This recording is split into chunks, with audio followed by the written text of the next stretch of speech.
No. Okay, now it is. Sorry about that. Okay, so you're gonna need 2 bags of semi-sweet chocolate chips and 1 bag of white chocolate chips. Now, can you substitute butterscotch chips with that? Um, Or does it I not come out as suppose you well? could. This recipe calls for white chocolate, but I suppose you could. Okay. Um, okay, this is starting to melt, so we're going to give that another minute. We're just about there. I'm going to try to get over there to see the pan without making everybody sick from moving. If you're sighted or partially sighted, you can see that the butter is melting slowly. It's not bubbling, it's just melting, and that's what you want. If you are visually impaired or blind, if you have one of the talking thermometers, that works really well, so you can just judge it by the temperature. Normally I would just use a spoon and roll it around in there and make sure it's all melted. Okay. Okay, so we're going to give that just about another minute and a half or so, and that should be sufficiently melted. So what Chris is doing is preparing the mixture of melted butter and melted chocolate chips before he starts measuring anything out. I think it's going to have to be spread into a pan and allowed to set a little bit. Is that what goes? Basically, we're going to melt this down into a chocolate liquid mixture, and then we're going to add our eggs and sugar and dry ingredients in on top of that, and we're slowly building a dough. We're building the dough into the saucepan. Well, Okay. we're going to take the butter and the chocolate, and we're going to transfer that into a bowl, and Okay. then we're going to build upon that once we get to that stage. Okay. I'm just trying to let him know ahead of time. We're not stopping to edit because Corey's not here to hold the camera and I don't know how to do it. So we're just going to keep rolling. When we put them in the oven to bake, I will pause the camera. And I can't really see how the lighting is on the screen, so it looks like the stove area is lit up pretty well. But you can't see Chris that well. It's okay. Nobody wants to look at me anyway. When it's time to crack the eggs, I'm going to demonstrate a technique I learned in my cooking with blindness class that helps you crack the egg and to find any shells that may have got into the bowl, which is something I've always had a problem with even before I lost my vision. Okay. I'm so scared of getting shells in there, I always end up getting shells in it. Okay, so now he's pouring the chips into the melted butter, into the saucepan. And he's stirring it. He's mixing them all in real well until he gets the And chocolate to it doesn't take melt. long. Once the butter is melted, it's already hot, so the chocolate chips will pretty much break down immediately.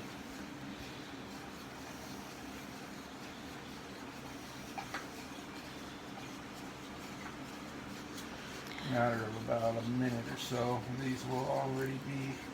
Now, when you're measuring or cutting your butter, whatever you need to do, try to do it on your working tray, the tray that you gathered your ingredients on.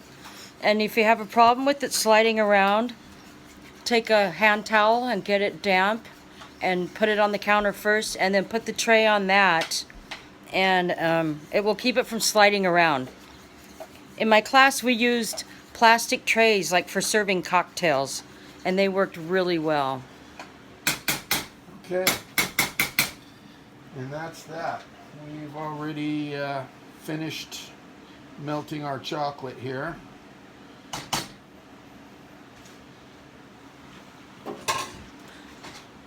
He used a rubber spatula to clean off the excess from the spoon he was stirring with, and he's Okay. using the rubber spatula again. Alright, so now we're going to transfer the liquid chocolate into our large mixing bowl, and we're going to build upon this.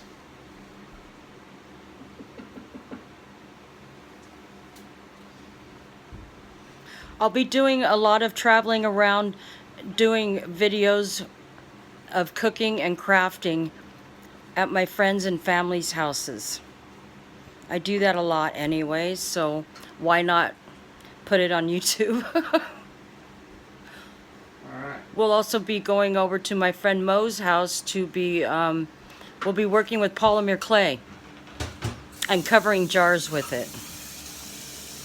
Caviar jars. No, they were given to me. I did not buy 75 jars of caviar. But when your friends know that you do crafting, like covering jars with clay, they'll give you all kinds of stuff, and it's really neat. Okay. Oh, okay.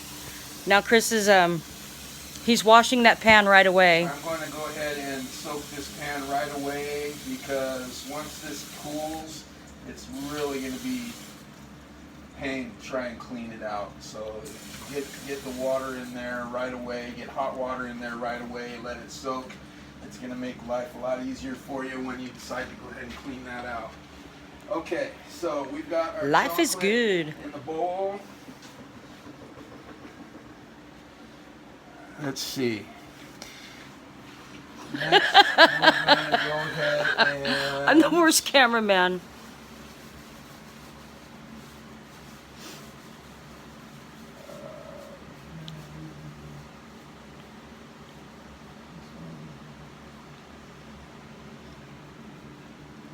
Okay, now we're going to go ahead and add our sugar to this.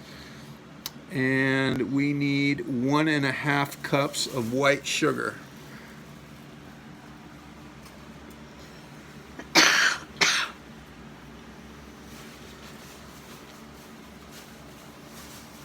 Chris is using a standard plastic dry measure cup. Okay. There's one. And there's a half. 1.5 cups granulated sugar. He put both cups in before he's going to start mixing it in. So you don't have to try to pour and stir at the same time. Okay. Let's see here. I'm gonna get something to clean off my Get out of my spatula. kitchen, Terry. Yeah, I've done a lot of, I made a lot of cookies. This is the first time I've actually had a film crew while I'm making cookies, so you can definitely say this is a first. You got a blind filming crew. Not fully. I'm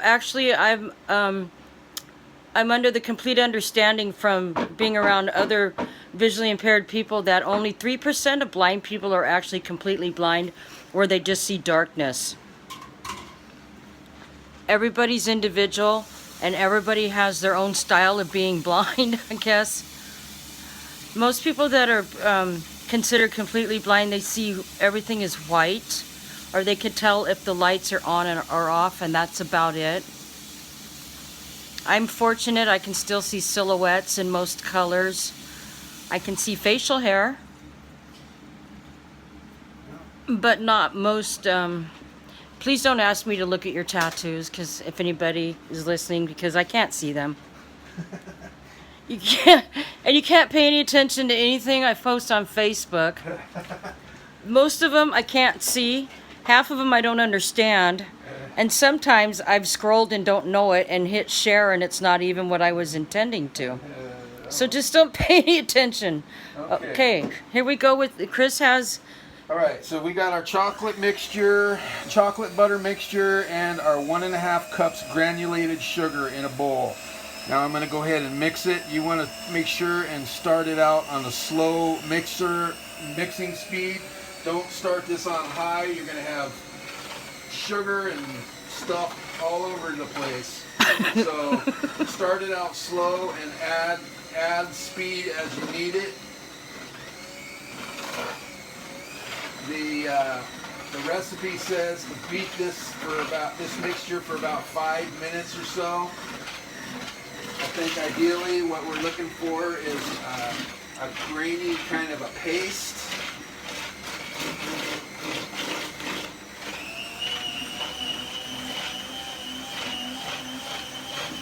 So we're going to go ahead and mix this around a little bit.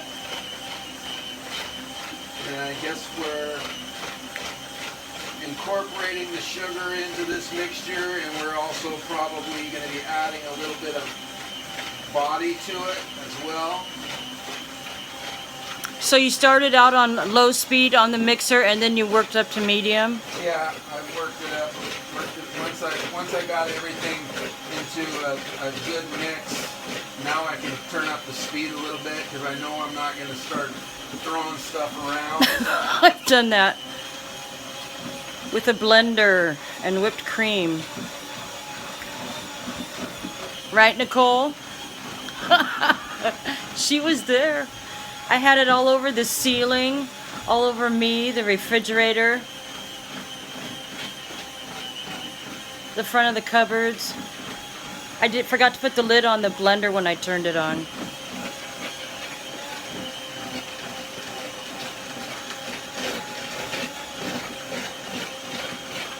Okay, we're mixing away here. This is turning out pretty smooth. It's still going to be grainy because of the sugar, but it's... Does that grainy feeling cook away? Yeah, absolutely. Okay.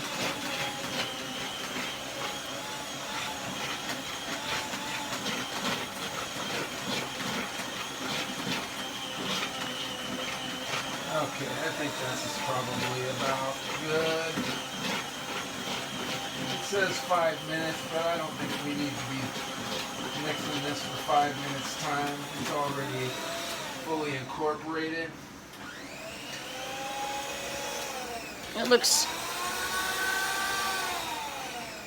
Alright, so there's our chocolate butter sugar mixture. Go ahead and work that down here with our spatula. He's working the mixture back down into the bottom of the bowl from scraping the sides. As of course, we all know to do that. Okay. If I sound like I'm saying redundant things, it's because I'm trying to explain for everybody Okay. in case nobody has cooked like this before. Now we're going to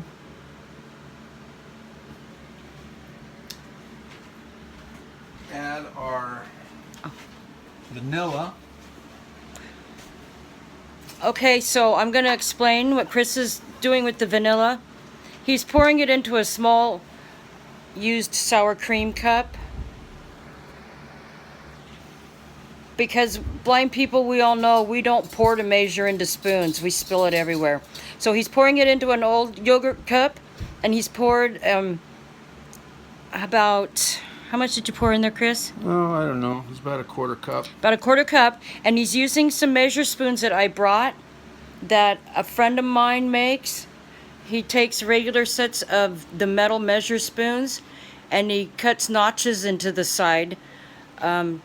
Different amount of notches for each measure, like a braille, except for these are notches that are cut out. And then he has taken the bowls of the spoons and has bent them like ladles. The lighting in here is not good, I think, if you can see those. So what we've done is poured the vanilla into the yogurt cup. All you have to do is take your measure spoon, put it straight down in, and pull it straight back up, and you'll get a perfect measure with liquids. And we've used the plastic cup so that we can pour the leftovers back into the bottle. These spoons you can get, you know, like at the dollar store, your local one-stop shopping place. You can get them at Rite Aid, wherever you see them or find them, sorry. And then you can just have them, if you know anybody with something that can cut through it, like some kind of a saw. There's not a notch on the 1 tablespoon. I can't see these. Can you explain them, Chris? Okay, so I only have one hand. that's okay. All right, so these are basically broken down into 4 sizes, like regular They are regular measure spoons. measuring spoons. Actually, normally there would be five or 6. There's usually an 1/8 teaspoon and whatnot. This one only has 4 sizes. We're looking at a 1/4 teaspoon, 1/2 teaspoon, 1 teaspoon, and 1 tablespoon. The 1/4 teaspoon has 4 notches. That's telling you Can you that go that way with the light? That's telling you that it's going to take 4 of these to equate 1 teaspoon. 1/2 teaspoon, that's going to have 2 notches in it, 2 of those to make a teaspoon. And then, of course, the teaspoon has 1 notch, and the tablespoon, which does not have any notches, and that's going to be your biggest one. Thank you. Okay, next it says to add in And thank you, Kurt, for making those spoons for me. 4 tablespoons of hot water. And again, he's using the ladle spoon and he's dipping it straight down into the container and straight up. Gives you a perfect measure every time. You can also get empty extract bottles at any spice store with eyedropper on them, and you can get them that measure perfect as well. You can get them to measure up to a teaspoon, I believe it is. Okay, once again, Teaspoon. start out very slow, being very careful not to throw chocolate mixture all over your kitchen. And then once it starts coming together, then we can turn up the speed a little bit. But you always want to start out slow when you're mixing.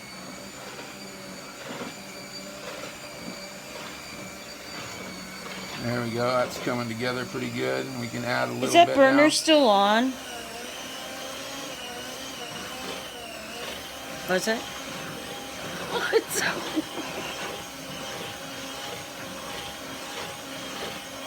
Okay.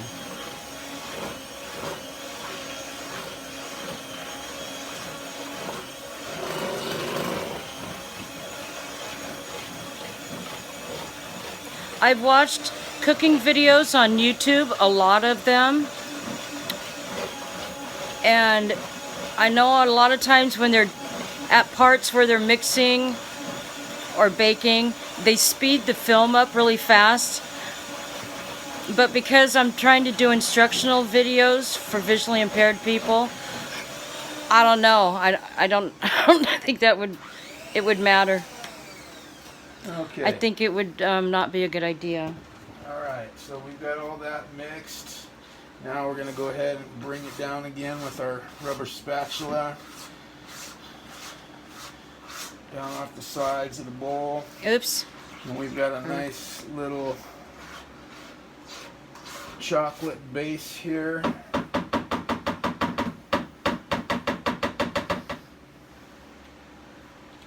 Alright. Now it's time to incorporate our dry ingredients. Oh, no, it's not. It's Oops. time for that. It's time for our eggs. Eggs. Okay. Okay, So what we're going to do is Chris is going to hold the camera while I crack the eggs, or Chris is going to crack them. I've explained to him how to do it. It will be his first time doing it this style. Okay, so what he's going to do is he's just going to crack that egg right on the side, and instead of pulling it back up and putting it over the bowl to crack it, he's going to crack it on the side, leave it, and just shove it down. Push it down as if you're pushing it against the blade of a knife. Okay. So he's cracking, and he's going to continue to push. That way you don't have to crack it, lift it, try to get it into the container or measure cup. I've dumped many eggs down the side of the bowl instead of inside. And when he's done, I'm going to show you how to get the shells out or check it to see if there's shells in it. Okay, this is... Is that all 3 of them? Okay. Oh, he's doing 4. That was... I don't think he...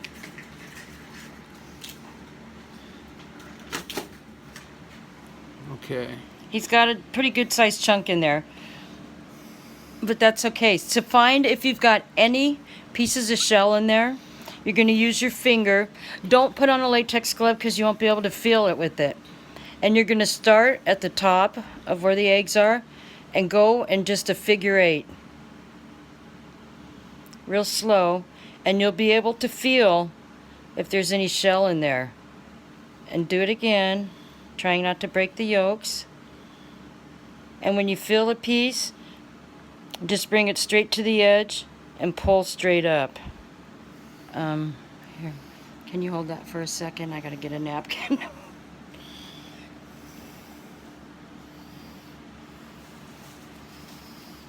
Just keep doing it until you're comfortable that you haven't missed any pieces that are in there.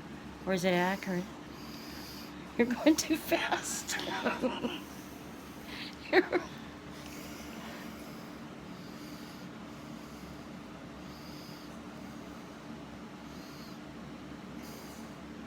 Okay, here, let me try. Go into figure 8.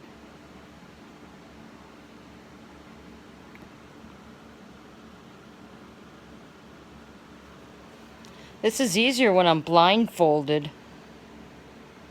Close your eyes then, Terry. It's right here. I'm going to turn this off.